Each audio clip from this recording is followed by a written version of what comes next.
2ஆம் தேதி காலையில முதல் மெசேஜ போடலாம். 2ஆம் தேதி காலையில மெசேஜ போடுறான். சரி, நம்ம மீட் பண்ணிருக்கோம். நேத்து நைட்டு சர்ச்சில் உங்களை மீட் பண்ணேன். நம்ம 2 பேரும் ஐ கான்டாக்ட் ஆனிச்சு. அதான் நான் கேட்கலான்னு வந்தேன் அப்படின்னு ஆசையா. அவள ஆமா நானும் உங்களை பார்த்துட்டே இருந்தேன்னு சொல்லுவான்ற ஒரு ஏக்கத்துல இவன் போய் பேச, நீ யாரா வேணா இரு, எவனா வேணா இரு, ஆனா இவளுக்கு மெசேஜ் பண்ற வேலையை மட்டும் விட்டுருன்னு சொல்லி அவன் ஆள் இதுல இருந்து மெசேஜ் விட்டுறா.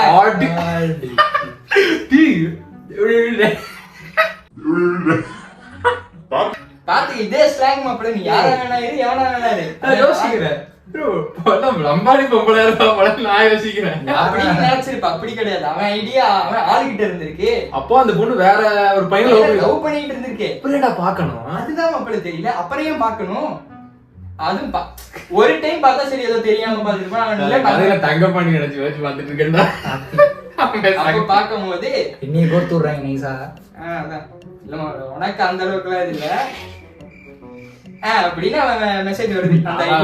எவனா வேணாரு, ஆனா இவளுக்கு மெசேஜ் பண்ற வேலையை மட்டும் வச்சுக்காத, எவ்வளவு நான் லவ் பண்றேன் அப்படின்னு சொல்றேன். இவன் எனக்கு போனை போட்டு, டேய் என்னடா இப்படி பண்ற ஆள் இருக்குடா, அப்புறம் எதுக்குடா என்னைய பார்த்தா, ஏதோ என்னையே கல்யாணம் பண்ணி என்னையே லவ் பண்ண போற மாதிரி பார்த்தாடா, அந்த பார்வையில ஒரு தீ தெரிஞ்சுன்னு இவன் கவிதையா பேச ஆரம்பிச்சிட்டான்.